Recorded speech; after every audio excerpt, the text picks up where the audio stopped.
اوكي اعتقد انفصل النت عن دكتور مولود. ف now I will start to introduce Dr. Jacob. I'm honored to introduce him to this lecture. He has a very long CV, and I will try to capture the most critical things from it because it's so long to introduce. So Dr. Jacob Zantak, he is graduated as a doctorate in veterinary medicine, and he worked on salmonella diagnosis from veterinary faculty in the University of Bern in 1986. He held a PhD in tropical animal production. After his studies, he worked in rural practice and as a postdoctoral fellow on trypanosomiasis research at the Swiss Tropical Institute. And that was from 1990 to 1993. He led a livestock helminthiasis project at the University of Bern in Gambia. From 1994 to 1998, he headed the Center of Suez for Research and Scientific. And also in 1998, he was been in charge in a research group at the Swiss Tropical and the Public Health Institute at Basel. He has been a professor of epidemiology at the University of Basel since 2010, and a deputy head of the Department of Epidemiology and Public Health at the Swiss Tropical and Public Health Institute. He is a diplomat of the European College of Veterinary Public Health and a member of the Scientific Advisory Board of the Prince Liebert Institute of Tropical Medicine of Antwerp, Belgium. He is a member of the Transdisciplinary Board of Swiss Academy of Science and a president of the International Association of Ecology and Health. So welcome, Dr. Jacob, and please feel free to start your lecture, and we will listen to it. Thank you. Shukran jazilan ya Sarhat. I will try to share my screen. Yes, please.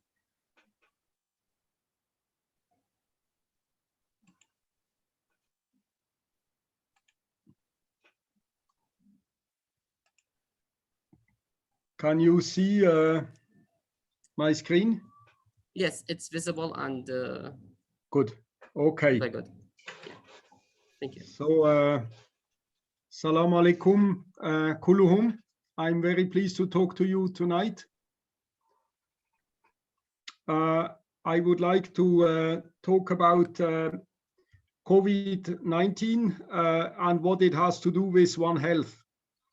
Before I start, I should mention my institute, which is the Swiss Tropical and Public Health Institute. It is primarily a public health institute, but it has a global task. We work in more than 100 countries, and we have about 850 staff. I'm one of the few veterinarians, and we have a very good life because we can benefit from all the competence in public health, in mathematics, statistics, molecular biology, economics, anthropology, social science. So it is a very good atmosphere for us for interdisciplinary work. My talk will have two different parts. One is geared towards the molecular biology of the, let's say, more about the phylogeny of coronaviruses. And the second part will be about integrated human and animal surveillance. Sarhat, can you hear me?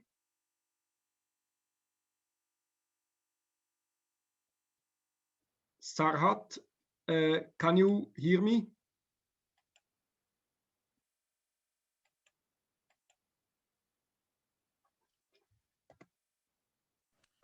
Yes, it's very clear. It is clear. Can I continue? Can I continue? Sarhat? Yes, please. It's very Okay, clear. I continue. Yeah, good. So Yes, please continue. The phylogeny of human and animal coronaviruses was prepared by a student from the veterinary faculty in Bern, where I also studied, as part of her internship at Swiss TPH. And we should go a little bit through the history of coronaviruses. When I was student in the 80s in Switzerland, I already learned about Rota and coronaviruses as causes of diarrhea in young calves or in young animals anyway. So this was well known for a long time in veterinary medicine. And in early 2000s, we witnessed the outbreak of SARS, first in China, but then also with cases in Canada. So that was the beginning of actually a new chapter in coronaviruses attention. And in the early 2011, we were witnessing all the MERS, the Middle Eastern Respiratory Syndrome, which very likely originated in Saudi Arabia. And now we are all confronted. I apologize for the typographic error, the worldwide pandemic of COVID-19. So what we understand is coronaviruses are highly adaptive. They have a high mutation rate and can recombinate and have a large genome. If we look at the phylogeny, you are surprised to see almost exclusively animal viruses. To my knowledge, there are only about 5 human coronaviruses. So in the phylogeny, we distinguish 4 main groups: the alpha, the beta, the gamma, and the delta group, of which the beta group is the largest. So among the small groups, the delta group, we have the porcine, the pig delta coronavirus. In the gamma group, we have the avian coronavirus. In the alpha group, we have 2 of the human viruses, but we have the swine acute diarrhea syndrome and also the porcine epidemic diarrhea virus. And most importantly, we have the feline infectious peritonitis virus, FIP. FIP is surely very well known to you, especially to the small animal veterinarians. And it is important to understand that FIP is part of the alpha coronaviruses. Now, if we go to the beta group, you see in the beta B group, you see the human SARS coronavirus and the civet SARS coronavirus. And you see also the bat SARS coronavirus. So they are phylogenetically very close, and they clearly point towards a wildlife reservoir of SARS. If you go to the beta C group, you see the MERS. MERS is a beta C group, and the SARS-CoV-2 is also beta B group. It is very closely related to SARS-CoV-1. Now, if we look further in the beta group, we have the porcine hemagglutinating encephalitis virus, and we have the human corona OC43 virus. OC43 originated from bovine respiratory coronavirus about 120 years ago. actually the diversion was could be mapped phylogenetically. In the beta group, we have also the bovine coronavirus and the canine respiratory coronavirus and the bovine respiratory coronavirus.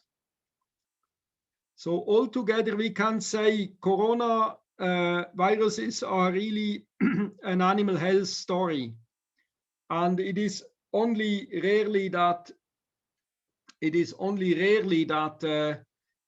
human viruses exist. We have only, as I said, about 5 of them. I think there are people who would like to be admitted. Yeah. So let us continue. So it is important to look at the phylogenetic tree again, because we argue that existing animal viruses to whom humans are exposed could possibly elicit cross-immunity. Cross-immunity is known for some of the animal viruses in the beta group. There is evidence for some cross-immunity among animal viruses. And for us, it seems plausible that there could also be cross-immunity between humans, the SARS-CoV-2, and some of the animal viruses. But to understand that, we would need a study. We can discuss this later on. Now I would like to continue. Here is again the potential for cross-immunity that we can discuss later on. Now, why is One Health approach interesting here? Because all the human coronaviruses have a zoonotic origin. And several companion animal and livestock coronaviruses share the genus with COVID-19. So cross-protection between coronaviruses of the same subgenera have repeatedly been proven. So here comes the question, could we find cross-reactivity between COVID-19 and animal coronaviruses? And we can ask, would humans who are in contact with live cattle, pigs or dogs be potentially protected from infection or have a less severe clinical case of COVID-19? These are research questions that we should address, and which I would also encourage you in Iraq to study. If you have human corona patients as cases, you can ask them if they are exposed to these two animals, to cattle and dogs and pigs. And you could also take uninfected people and ask them if they are exposed to animals. So in this way, you could create a case control study to find if exposure to animals could be a protective factor. Why do we think about that? Because if we look at the computational analysis of the nucleocapsid protein epitopes in the SARS-CoV-2, first of all, the nucleocapsid epitopes provoke a strong antibody and T-cell response. The genome sequence of nucleocapsid is usually well conserved. So nucleocapsid epitopes would be a good candidate for vaccine development, but also for diagnostics. In diagnostics, we have also ELISA tests against the spike protein. Now, if we look at, if we compare the nucleocapsid epitopes of COVID-19 to coronaviruses of the same genus, we have a low similarity of the whole NC sequence to the bovine coronavirus and the canine coronavirus. But bovine coronavirus and canine coronavirus have epitope domains that are highly similar to SARS-CoV-2. So this is why we hypothesize there could be a potential cross-protection and a potential prophylactic effect of exposure to animals for humans at risk of coronavirus. If you want, we can share these papers also. This is all published. And this is not from us. But our argument is that human and animal health should very closely work together on the immunology of SARS-CoV-2.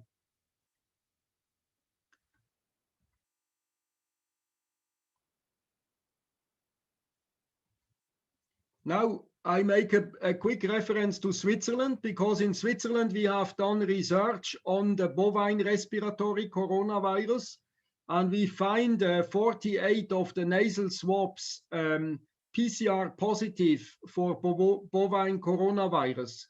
This is not yet published, but this shows that bovine coronavirus, respiratory coronavirus, is highly endemic in Switzerland. And if you work with live animals, it is likely that you are exposed to subclinical, or you are exposed to bovine respiratory coronavirus.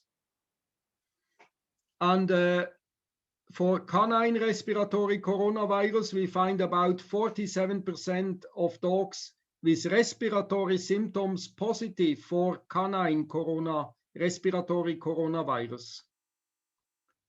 Also, there is a well-known circulation of the porcine hemagglutinating encephalomyelitis virus in Europe.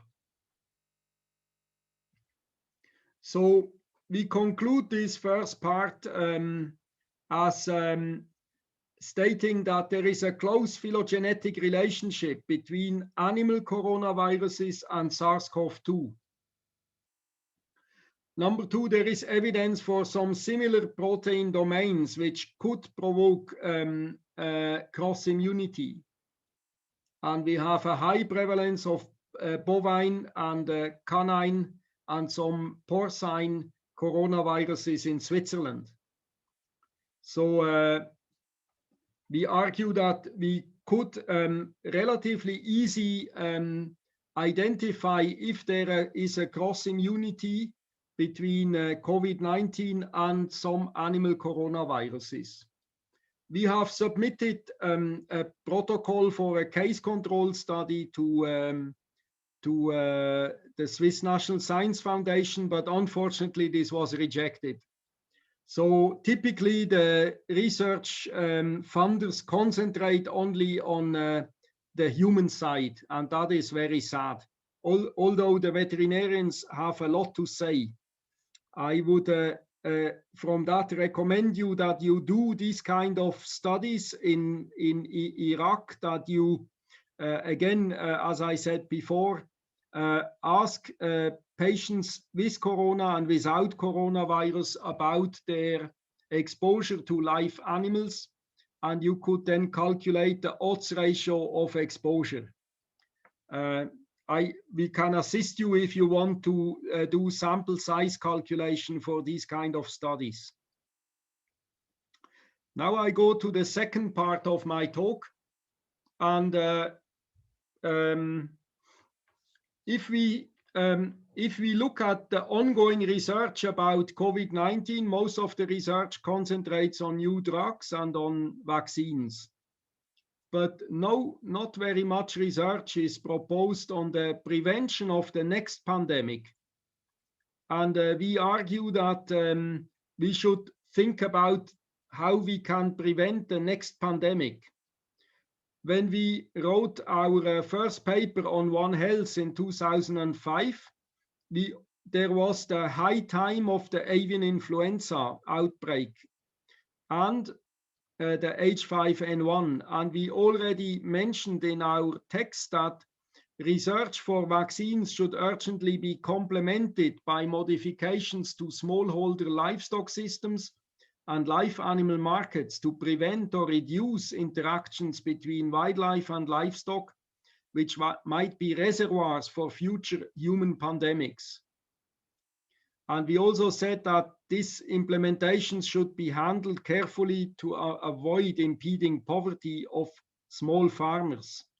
So what we said 15 years ago basically very much still applies also to COVID-19. If it is true that COVID-19 pandemic originated from a live animal market, then we have exactly the same situation as we had in 2005 with avian influenza. And also the same with SARS-CoV-1 in the early 2000s, which was also related to live animal markets. The World Bank has proposed this schematic here in 2012, and we have adapted a bit to include also more the environmental dimension. But what the World Bank essentially says is that the earlier you detect a new virus in the wildlife or in livestock, the less are the costs. If you wait until you reach human exposure or human cases, the cost will be very high. And what we are witnessing with Corona at the moment is exactly what has been predicted already in 2012 by the World Bank. So there is nothing new, but what is really new is that we have to join human and animal surveillance. And to my knowledge, this is not taking place at all worldwide. We have a few examples. We have, for example, integrated West Nile virus surveillance in Italy, where we can where the Italians are looking at mosquitoes, horses, wild birds, and humans in the same time for West Nile virus. And if they find it, they quickly cross-inform them. And they can already prove that they save money from this cross-information because they can avoid human cases. We are currently doing something similar in Ethiopia. We are building up an integrated human and animal disease surveillance system in the Adadle Woreda. This is a district of the Somali region in Ethiopia.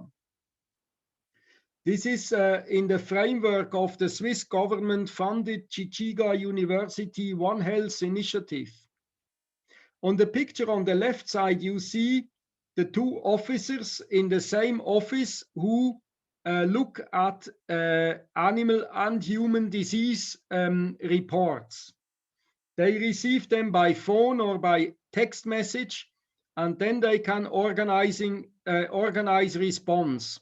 And they reported to us that they had abortions in cattle, and they informed the people not to touch the bodies and not to drink fresh milk, because in those areas there is a high risk of Rift Valley fever.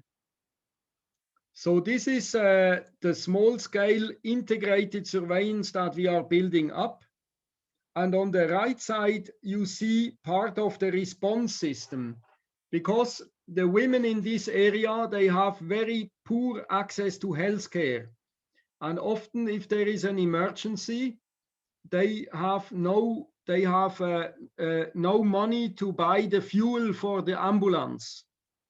So the lady that you see here, she is a master's student at Swiss Tropical and Public Health Institute, and she organized the women in micro insurance groups. So these women, they put together money every month. They put together money, and if one of them needs an emergency ambulance service, they can use the money to buy the fuel. So in this way, we can improve the response competence of the integrated surveillance and response system by a community self-help.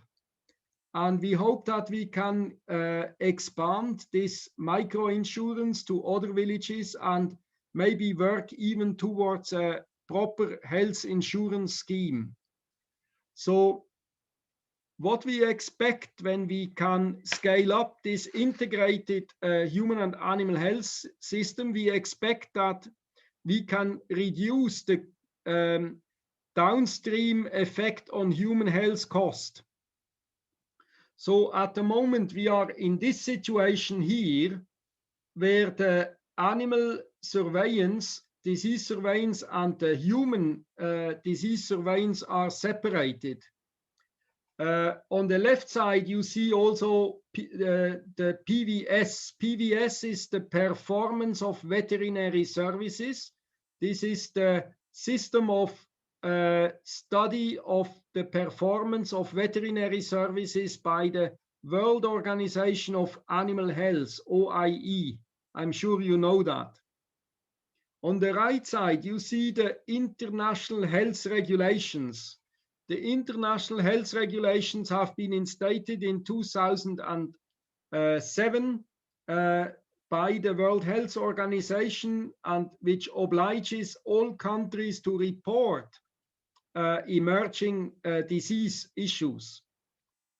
But in most of the countries of the world, the two systems are in separation. So we although in the reports to the international health regulation, One Health takes more and more place.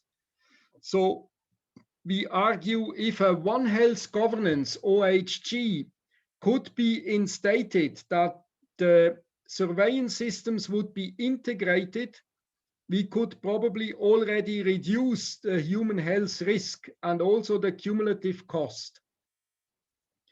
And here is our vision for this is our vision for full functionality of One Health governance, that human and animal health surveillance and response are completely integrated.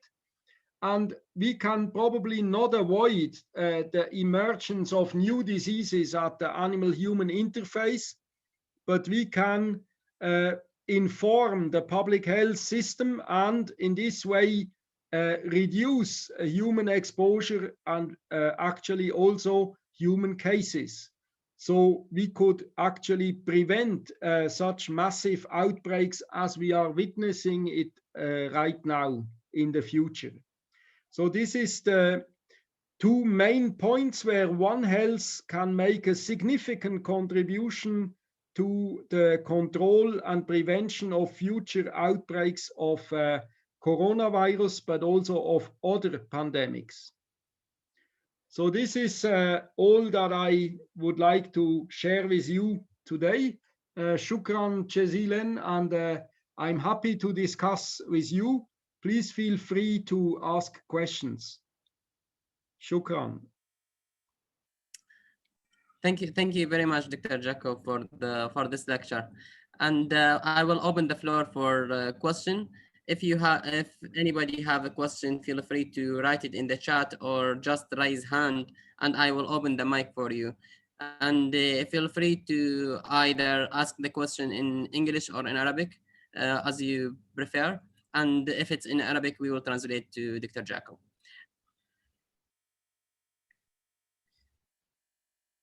So by waiting for a question, in case there is some question, and you talked about the similarity in the antigenic similarity between the human and the animal coronaviruses, but there is a concern right now in the science community about the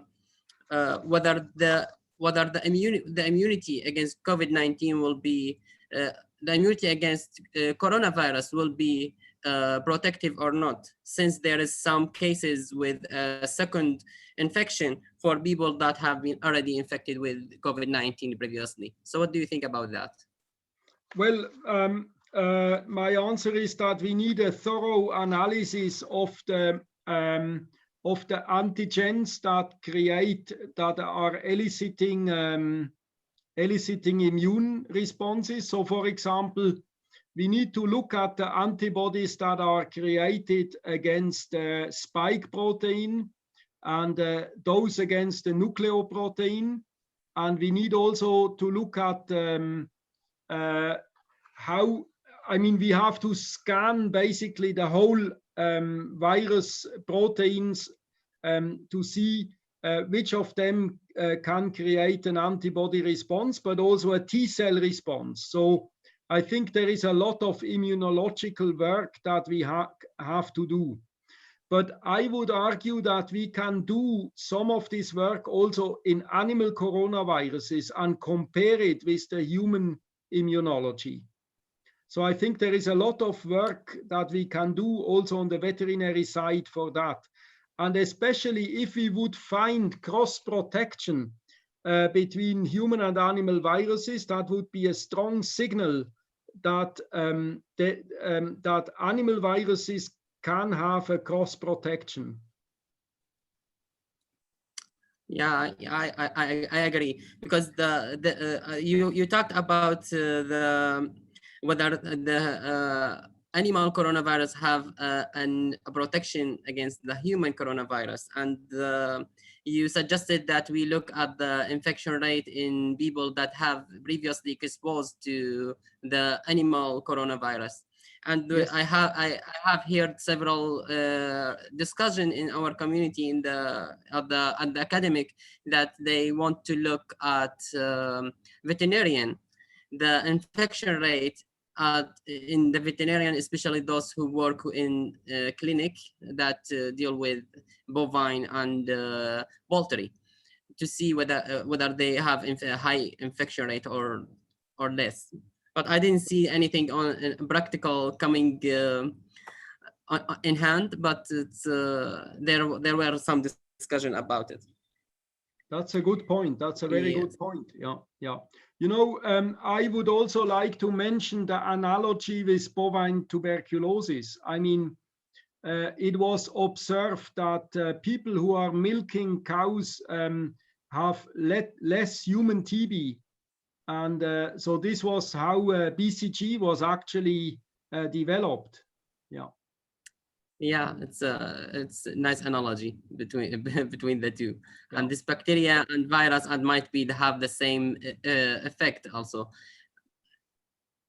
And you talked about the close phylogenetic relationship and the similarity in the protein component between various coronaviruses. And it's this little bit, for me, it's feel scary, because I feel it that it's the coronavirus have adaptability and high mutagenic ability that make us think that in the future we will have many new strain that might be emerging and infect trans species across species.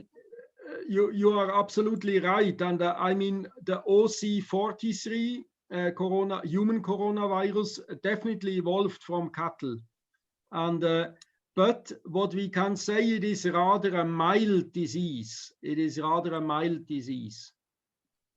Yes. Yeah. Yeah. So my advisor in the United States said, if you wanted to proceed working, continue working, work on coronavirus, you never, it's never ended. Because that is possible. Yeah. That is possible. Yes. Yeah. So I don't see any questions. So please, if you have any questions, raise your hand and I will open the mic.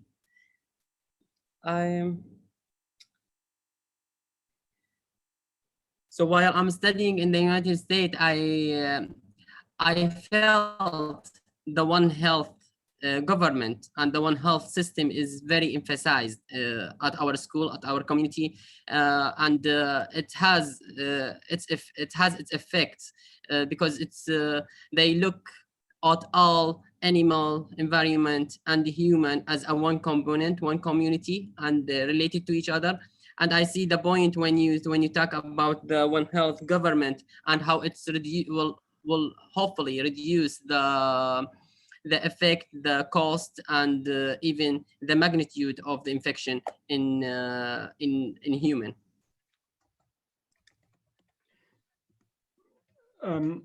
I think this is definitely an open field that we will have to observe closely in the future, and we are pleading actually for integrated active surveillance, that we actively look at what is going on in wildlife, in bats, but also in all the livestock species, to mutually inform the public health and animal health sectors on what is going on with the dynamics of coronaviruses. I think this will become compulsory for the future. I think there are two raised hands, please, Sarhat. Yes, I see them. Hopefully they, Dr. Farqan Sabbar, I opened the mic for you, so please just unmute yourself and you feel free to ask your question. Okay, thank you very much. This is Farqan Sabbar from Najaf Veterinary Medicine, Kufa. Do you hear me, please? I can hear you, yes, please. Yeah. Okay, thank you very much for this interesting lecture. I have one question, please. Do you have any information about the differences between the strains of the virus?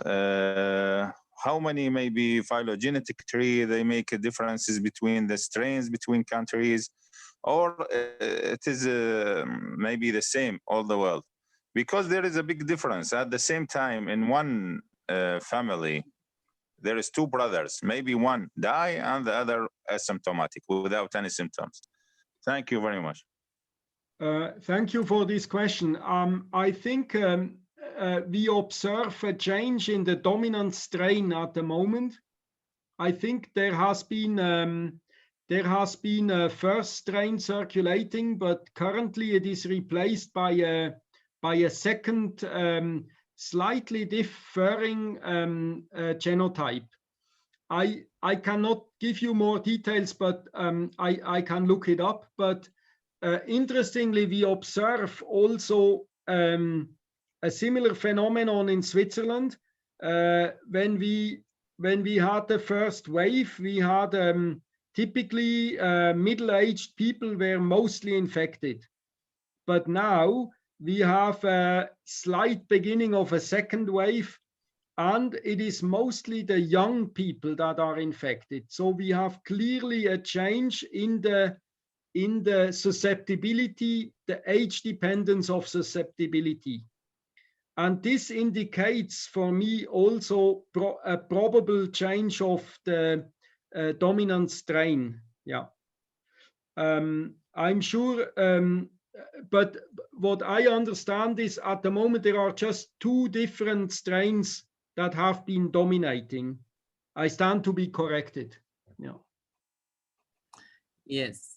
I read some article that's saying that the second strain, it's exactly similar, but it has a higher infection rate. It's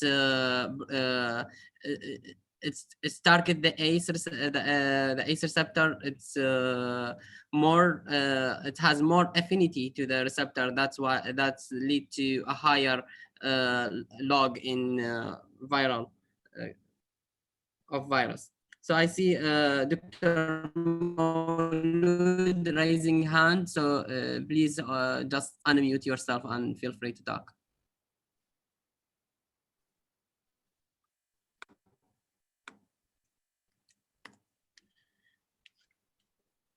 استمارة الحضور نزلت بالشات، اللي يحب يسجل على الحضور. الاستمارة أيضا راح تنزل على اللايف على اليوتيوب، وأيضا على الموقع مال كلية الطب البيطري على الصفحة الرئيسية. Sorry, it's just an announcement, Dr. Jacob. Yeah. I don't see any more question.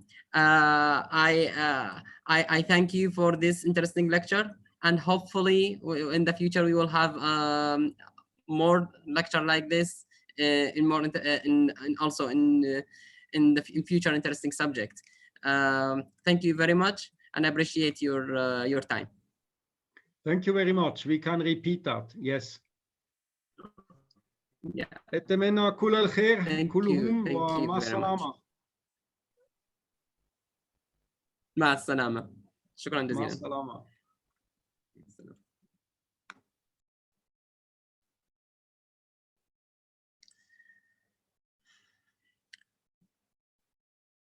الزوم ميتنج راح يظل شوية مفتوح. اللينك موجودة على بالشات على الزوم. أيضا راح أخليها على موقع الكلية إن شاء الله، وأيضا على اليوتيوب في حالة إنه ما قدرت في بعض الحالات تكون اللينك غير فعالة بالشات، فراح أخليها على اليوتيوب حتى في حالة إنه ما قدرت تحصلها منها تحصلها من اليوتيوب شانل.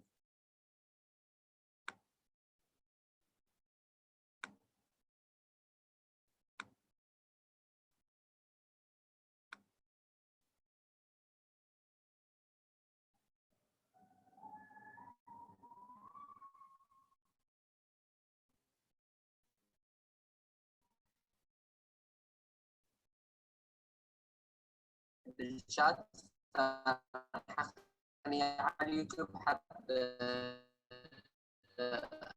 في حالة إنه ما قدرت تحصلها منها تحصل من تعال مسدودة منك.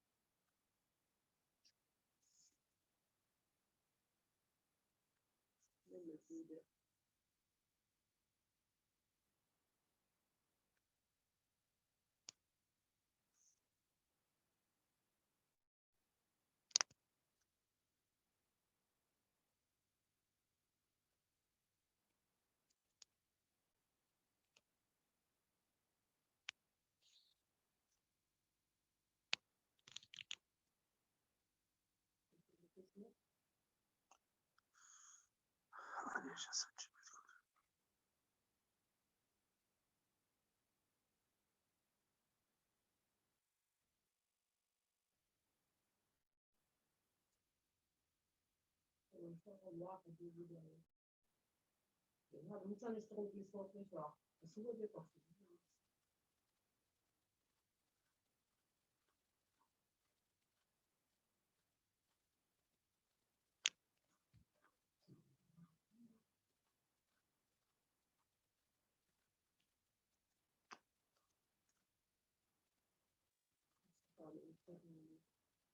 بعيدة.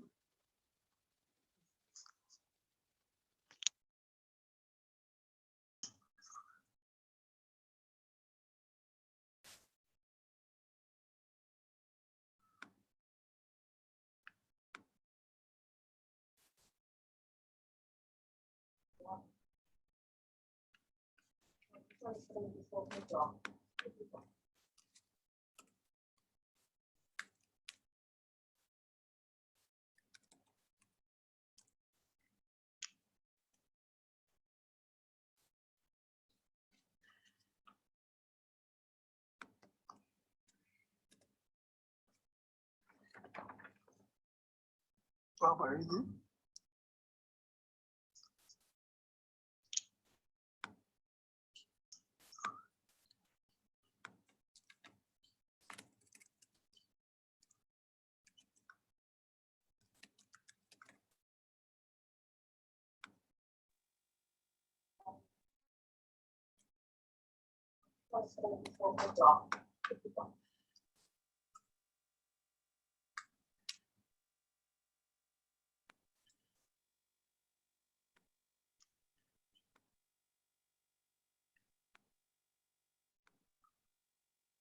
للي ما قدر يضغط على الرابط مال الحضور بالشات، هذا الكيو ار كود بس يسوي له سكان ياخذك الرابط الحضور.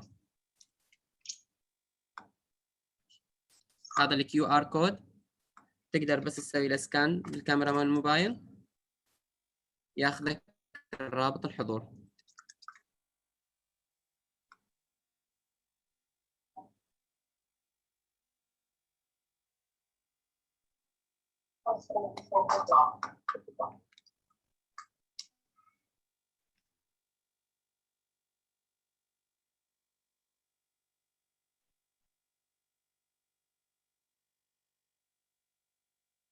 للي ما قدر يضغط على الرابط مال الحضور بالشات، هذا الكيو ار كود بس تسوي له سكان ياخذ لك الرابط الحضور. هذا الكيو ار كود تقدر بس تسوي له سكان بالكاميرا مال الموبايل ياخذ لك الرابط الحضور.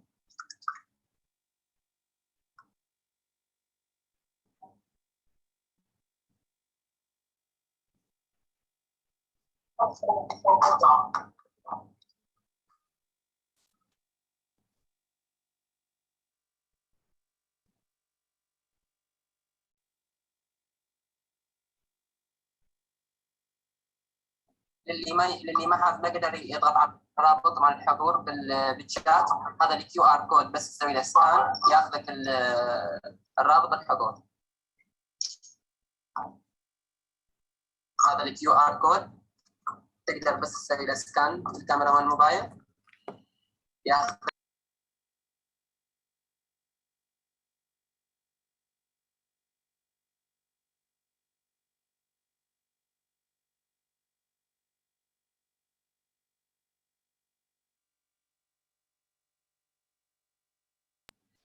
شهادات المشاركة تجيكم مباشرة على الإيميل. إذا تملون الاستمارة مال الحضور، شهادات المشاركة مباشرة تجي على الإيميل.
الشهادة ما تجي مباشرة، الشهادة تاخذ لها يومين 3 ويتم إرسالها لكم بالإيميل على الإيميل الخاص اللي استخدمتوه. الشهادة ما تجي مباشرة، it's not automatic. تاخذ لها يومين إن شاء الله وتنرسلكم على الإيميل للمسجلين. ورابط الحضور راح ينزل على موقع كلية الطب البيطري على الصفحة الرئيسية إن شاء الله خلال هيك نص ساعة ينزل على الموقع مال الكلية، وتقدرون تسجلون أيضا للي ما قدر يسجل عن طريق الزوم. الملاحظة الأخيرة قبل لا نغلق، تقدرون عن طريق اللايف، هنا بالزوم أكو مكتوب لايف على الشاشة، تقدر تضغطها تروح على اللايف ستريمينج. رابط الحضور أيضا موجود بالكومنت على اليوتيوب. أوكي، شوي ما أريد أغلق الميتينج وبعد واحد ما قدر يسجل على رابط الحضور. فرابط الحضور موجود بالشات، موجود على اليوتيوب، وراح ينزل على موقع الكلية. موقع الكلية على الويب سايت مو التليجرام، ما أعتقد عندهم تليجرام.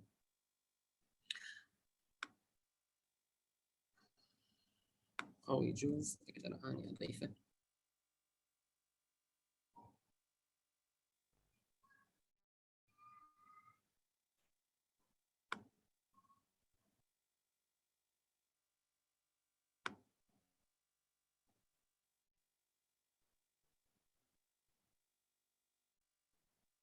طبعا المايك تقدر تفتحه هسه. اذا واحد عنده سؤال استفسار تقدر تفتح المايك وتسال. اعتقد الخاصين اللابوراتوري تقدر تفتح المايك.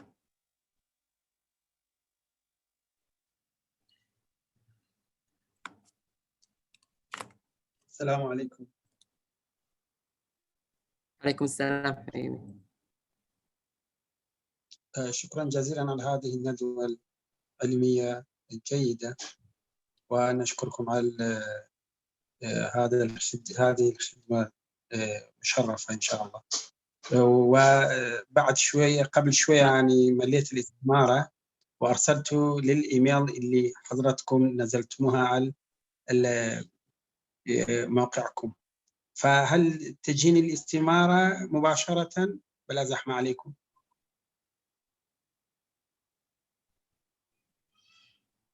ان شاء الله.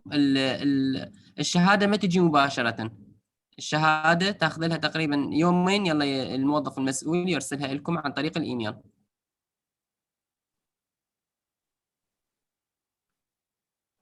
اوكي، مشكور جدا اخي الغالي، بارك الله بكم. سهلا بك، شكرا. الو، مع السلامة.